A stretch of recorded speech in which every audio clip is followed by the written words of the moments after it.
पांचवें गुरु नानक गुरु अर्जन देव जी महाराज के समय की घटना। जहांगीर बादशाह का एक बड़ा ही खास एहलकार हुआ है, वजीर खान।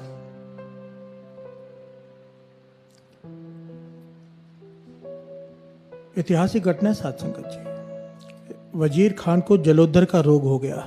जलोदर का रोग कहते हैं पेट में पानी भर जाता है, ना आदमी सो सकता है, ना बैठ सकता है, ना चल सकता है, बस पीड़ा में रहता है। तकलीफ ही तकलीफ, दर्द, हर वक्त दर्द, चीसें पड़ती हैं अंदर, दर्द उठते हैं, कराता है। इतनी बुरी हालत उसकी, सारे वैद्यों ने हाथ जोड़ दिया, भी हमसे इलाज नहीं हो सकता, इसका कोई इलाज नहीं है। अब जहांगीर का खास एहलकार है, वो बहुत बड़ी हवेली में रहता है। उसकी हवेली के बाहर से एक गुरु का सिख गुजरता है हर रोज, एक फिक्स टाइम पे कहीं जाता होगा। हवेली बड़ी थी, हवेली बड़ी थी तो हवेली को घूम के जाता था, बड़ी हवेली को। और जब तक वो वहां से चल कर जाता था, कुछ पढ़ता था, जोर जोर से कुछ पढ़ते हुए जाता था। जहांगीर ने जब वजीर खान ने जब उसकी आवाज़ सुनी कि ये कोई गुरु का सिख कुछ पढ़ते हुए जाता है, जब भी वहाँ से गुजरता है, और जितनी देर वो वहाँ से गुजरता है, कुछ पढ़ता है, कानों में आवाज़ पड़ती है, उतनी देर के लिए दर्द बहुत कम हो जाती, ख़त्म ही हो जाती है लगभग। प्यार से बोलिए धन गुरु नानक। ध्यान से समझना, वो गुरु का सिख हवेली को क्रॉस करके गुजरता है रोज। हवेली बड़ी है तो समय लग जाता है 2-4 मिनट का।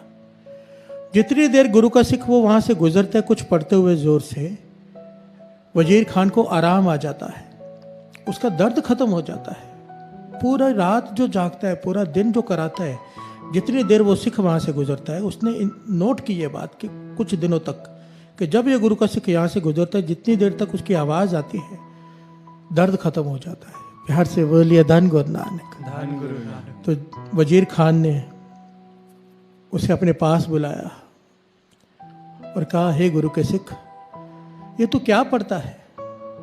जब जब तू यहाँ से पढ़ते हुए गुजरता है, मैं बहुत रोगी हूँ, कोई इलाज नहीं जो मेरा रोग है जलोदर का। आज उस रोग को क्या कहते हैं मुझे पता नहीं, उसका नाम क्या है साइंस में, पर आज भी ये रोग है जिसमें पेट में पानी भर जाता है, सुना है मैंने। तो इतनी तकलीफ है, पर जब तू गुजरता है कुछ पढ़ते हुए यहाँ से, वो तू क्या पढ़ता है? क्योंकि जब तक वो जो तू पढ़ता है, कानों में आवाज़ पड़ती है, दर्द ठीक हो जाता है। तो गुरु के सुख ने कहने लगा, ये तो मेरे 5वें गुरु नानक गुरु अर्जन देव जी द्वारा रचना की गई बानी श्री सुखमनी साहब जी है।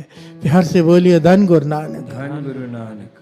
मेरे गुरु अर्जन देव जी महाराज ने इस बाणी की रचना की है और ये कहा है कि ये देह अरोगता के लिए है। इसमें कई बार है इस बाणी में, तो हम सिखों ने इस बाणी को याद कर लिया है कि जब समय मिले बाणी को पढ़ते हुए बड़ा ही रस आता है, बड़ा ही मन जुड़ता है, तो ये बाणी हम पढ़ते रहते हैं। तो वजीर खान ने हाथ जोड़ दिया उस गुरु सिख के आगे, कहने लगा, मुझ पे तरस कर। इतना बड़ा एहलकार एक सिख के आगे हाथ जोड़ रहा है, सिख गरीब है, ये वजीर खान है, एहलकार है, हाथ जोड़कर कह रहा है कि 40 दिनों तक मेरी बेनती है कि मुझे यहाँ पर बैठकर ये पूरा श्री सुखमनी साहब जी का पाठ सुना, ताकि मेरा रोग ठीक हो जाए। प्यार से बोलिए धन गुरु नानक। धन गुरु नानक। धन गुरु नानक। धन गुरु नानक।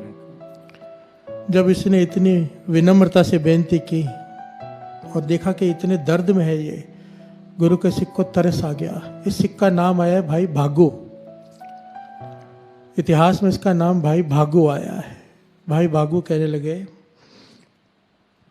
ठीक है वजीर खान, मैं रोज आकर इस समय पे तुझे श्री सुखमनी साहब जी का पाठ सुना दिया करूंगा। साथ संगत जी 40 दिनों तक वजीर खान बैठकर, 2 आसन लग जाते थे, एक आसन जमीन पर धरती पर बैठकर वजीर खान बैठता था, एक आसन पर गुरु का सिख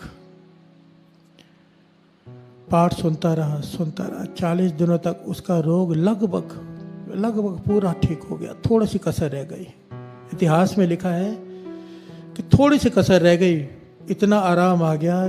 वजीर खान ने हाथ जोड़े आखिर में, कहने लगा, हे गुरु के सिख, तूने इतना तरस किया है मुझ पर, श्री सुखमनी साहब जी का पाठ 40 दिन सुनाया है, अब जिसने ये वाणी की रचना किया उसके दर्शन भी करा दे कि हर से बोलिए धन गुरु नानक। धन गुरु नानक। तो भाई भागो वजीर खान को कहाँ ले गया? श्री हरमंदिर साहब, जहाँ पर गुरु अर्जन देव जी महाराज संतों को दर्शन दे रहे हैं, विराजमान है। वजीर खान ने चरणों में मस्तक रखा और जोर जोर से रोने लगा। गुरु अर्जन देव जी महाराज मुस्कुरा के कहने लगे, वजीर खान तकलीफ दूर हो तो गई है, अब क्यों रो रहा है? तो वजीर खान कहने लगा, पातशाह थोड़ी कसर रह गई है, अब तर्स करो, पूरी तरह ठीक कर दो, पूरी तरह ठीक कर दो। तो यहाँ पर गुरु अर्जन देव जी महाराज ने वड्याई दी अपने भक्तों को, वड्याई दी गुरु के सिखों को, वड्याई दी संतों महापुरुषों को। गुरु अर्जन देव जी कहने लगे, अगर ठीक कराना है तो बाबा बुड्ढा जी वहाँ सेवा करा रहे हैं, उनसे जाकर बेनती करो, वो ठीक कर सकते हैं। कि हर से बोलिए धन गुरु नानक। धन गुरु नानक। गुरु का सिख गुरु को आगे रखता है, पर गुरु खुश होता है अपने सिख को आगे करके। फिर हर से बोलिए धन गुरु नानक। धन गुरु नानक। हर अपनी वड्याई पावंदी जन का जयकार कराए। फिर हर से बोलिए धन गुरु नानक। धन गुरु नानक। वजीर खां जहाँ बाबा बुड्ढा जी सेवा करवा रहे थे वहाँ चला गया और हाथ जोड़कर बेनती की कि गुरु अर्जन देव जी महाराज ने भेजा है, मेरा जलोदर का रोग है, तो कसर रह गई है, ठीक कर दो, बहुत तकलीफ में हूँ। तो बाबा बुड्ढा जी रोह में, क्रोध में, जिसे हम क्रोध कहते हैं, महापुरुषों को क्रोध नहीं आता, रोह होता है। एक्चुअली चेक करना था, महापुरुष जब क्रोध करते हैं ना उसके पीछे कारण होता है। उन्होंने चेक करना होता है कि सिख खड़ा कहाँ पे है, सेवादार सह सकता है कि नहीं सह सकता है। हर से बोलिए धन गुरु नानक। धन गुरु नानक। तो बाबा बुड्ढा जी ने कहा गुस्से से कि मैं यहाँ पे सेवा कराने बैठा हूँ कि लोगों की बीमारियाँ ठीक करने बैठा हूँ। गुस्से से कहा, परे हट के खड़े हो जा, दूर हो जा मुझसे। तो वजीर खान देखिए साथ संगत जी, इतना बड़ा एहलकार है, उसकी हुकूमत चलती है, पर सर झुका के हाथ जोड़कर साइड में खड़ा हो गया, आंखों में आंसू है, कुछ बोला नहीं, सह गया और काफी देर तक खड़ा रहा। बाबा बुड्ढा जी देख रहे हैं, चेक कर लिया कि इसमें विनम्रता है, अहंकार नहीं। फिर हर से बोलिए धन गुरु नानक। धन गुरु नानक। जब तकरीबन 25-30 मिनट बीते तो फिर वजीर खान ने बेनती की कि मेरा रोग ठीक कर दो। तो बाबा बुड्ढा जी के जो सर पे टोकरी पड़ी थी, इतिहास में लिखा है, वो टोकरी उन्होंने वजीर खान के पेट पर दे मारी।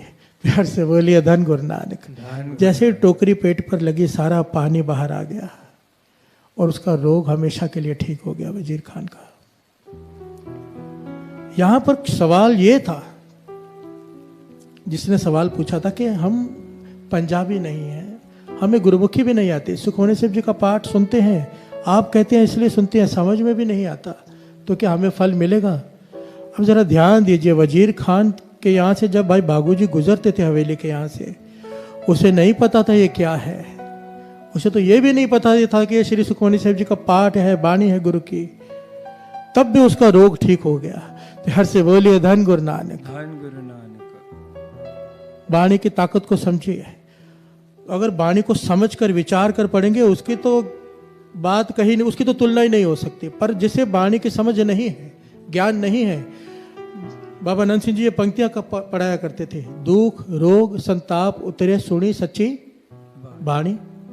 केवल सुनने से, यहां पे यह नहीं लिखा जिसने समझी, सिर्फ सुनी, दुख उसके दुख दूर, रोग दूर, संताप कलेश सब दूर, सुनी सच्ची बाणी। केवल सुनने से, जो केवल बाणी को सुनते भी हैं, समझ नहीं आ रही अब तक, उनके भी ये दुख दर्द और रोग दूर हो जाते हैं। हर से बोलिए धन गुरु नानक। धन गुरु नानक। बाणी कह रही है, दुख रोग संताप उतरे सुनी सच्ची बाणी। दुख रोग संताप उतरे सुनी सच्ची बाणी। बाबा नंद सिंह जी से भी किसी ने यह सवाल किया था कि नाम जपने में मन नहीं लगता। बाबा नंद सिंह जी ने उदाहरण दिया, आग में हाथ जानबूझ के डालो या अनजाने में, आग ने हाथ को जला देना है। बाणी मन जोड़ के पढ़ो या बिना मन जोड़ के पढ़ोगे तो बहुत बेअंत लाभ है, कोई तुलना नहीं। पर बिना मन जुड़े भी अगर पढ़ते हो तो भी आग ने हाथ तो जला ही देना है, बाणी ने पाप तो जला ही देने हैं। फिर हर से बोलिए धन गुरु नानक। और सुनते सुनते समझ आनी शुरू हो जाती है। और सारी श्री गुरु ग्रंथ साहिब जी की वाणी में सुखमणि साहिब जी की वाणी एक ऐसी वाणी है जो समझना बड़ा आसान है। अगर आप सहज में पढ़ेंगे ना, अपने आप समझ आनी शुरू हो जाती है। सिंपल है, सिमरो सिमर सिमर सुख पाओ, कल कलेश तन माहे मिटाओ। इसमें क्या समझाना है? हर से बोलिए धन गुरु नानक। धन गुरु नानक। और आस्ते आस्ते समझ आनी शुरू हो जाती है। फिर तो रस आना शुरू हो जाएगा, ज्ञान आना शुरू हो जाएगा। पर फिर भी इसकी महिमा कहीं नहीं जा सकती जो बैठकर सुनते हैं। सुनने का लाभ तो दास ने पहले भी बताया था। वाणी कहती है पवित्र पवित्र पवित्र पुनीत, कहते पवित्र सुनते पुनीत। जो सुनते हैं ध्यान लगाकर वाणी को, उन्हें 3 गुना फल है पढ़ने से ज्यादा का। हर से बोलिए धन गुरु नानक। इसलिए मन में कभी भी ये नेगेटिव ख्याल नहीं लाना कि हमें वाणी समझ में नहीं आती। हम सुन रहे हैं, क्या फल मिलेगा? एक तिल नहीं पन्ना काल है। एक पंक्ति भी सुनी हुई व्यर्थ नहीं जा सकती। एक पंक्ति किनका एक जिसे जी बसावे, ताकि महिमा गनी ना आवे। किनका एक जिसे जी बसावे, ताकि महिमा गनी ना आवे। एक घटना याद आ गई। एक हिंदू धर्म के महापुरुषों के पास कोई महापुरुष गए थे, सिख धर्म के। तो उनके हाथ में यहाँ पर ना हमेशा एक तरफ श्री साहिब जी रहती है, एक तरफ गुटका साहब रहता है। उसे खजाना कहते हैं। तो उन्होंने कहा ये क्या है? कहने लगे ये गुटका साहब है, श्री सुखमणि साहब जी के बाणी और नित्यनेम साहब का गुटका। तो कहने लगे दर्शन करा दो। तो उन्होंने श्री सुखमणि से हाथ धोए, श्री सुखमणि साहब जी का गुटका पकड़ा और खोला ऐसे, और कहने लगे ये क्या लिखा हुआ है? पंजाबी में था। तो उन्होंने पढ़ के बताया क्या पंक्तियाँ थी। साथ ना चाले बिन भजन, बिखिया सगली छार। उन्होंने कहा बंद कर दो इसे।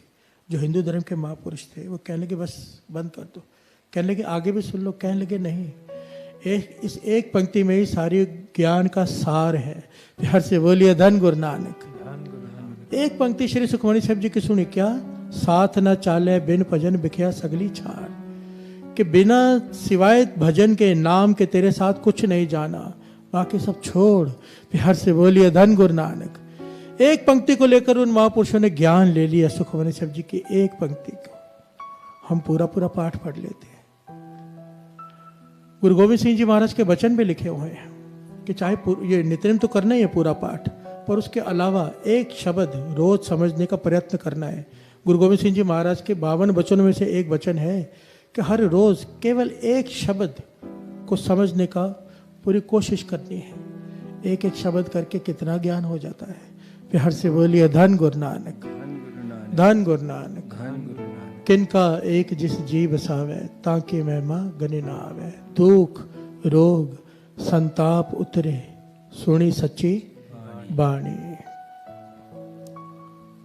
गुरु नानक मेहर करे, गुरु नानक मेहर करे। ये वाणी जो पढ़ रहे हैं, जो सारी संगत मिलकर श्री सुखमणि साहब जी का पाठ कर रही है दोपहर को, उनके एक एक चरणों में मेरा सर, एक एक के चरणों में। क्योंकि धन है वो संगत जो सब मिलकर श्री सुखमणि साहब जी का पाठ कर रहे हैं। उन्हें नहीं पता कि कितना फल झोली में पड़ रहा है। मैं बयान नहीं कर सकता, करना चाहूँ ना तो भी नहीं कर सकता। गुरु मेहर करे, ये सेवा चलती रहे, गुरु हमसे लेता रहे और आप सारी संगत इसका लाभ उठाते रहो। और आप ये सेवा आगे भी करते रहो, दूसरों को भी जोड़ो। उन्हें भी बोलो कि ये समय सब छोड़कर श्री सुखमणि साहब जी के वाणी मूल मंत्र के जाप में बैठ जाया करें। गुरु नानक मेहर करे। इतनी सेवा परवान करना। वाहे गुरु जी का खालसा, वाहे गुरु जी की फतेह।